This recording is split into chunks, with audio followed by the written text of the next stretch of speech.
جامع مسجد علی حیدر سجاول علی town میں محفل حسن قرات و حمد و نعت کے عنوان سے شاندار تقریب کا انعقاد کیا گیا، جس کی صدارت شیخ الحدیث مولانا محمد ابراہیم میمن نے کی،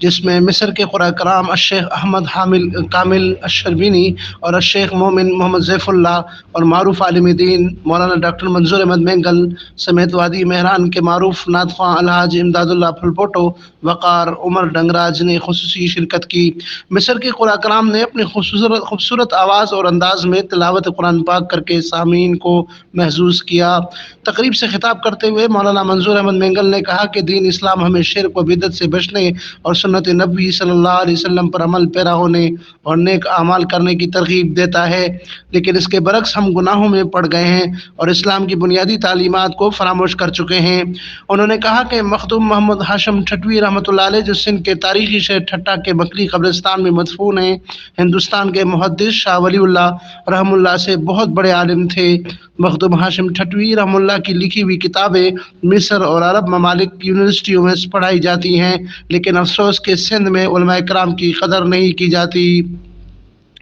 شیخ الحدیث مولانا ابراہیم میمن نے مولانا حافظ سعد اللہ میمن کو کامیاب پروگرام کرانے پر مبارکباد پیش کی۔ اس موقع پر اہل سنت والجماعت رہنما حافظ ریاض میمن، حافظ سعد اللہ میمن، ریاض میمن قاسمی، ندیم میمن، قاری امین فاروقی و دیگر موجود تھے۔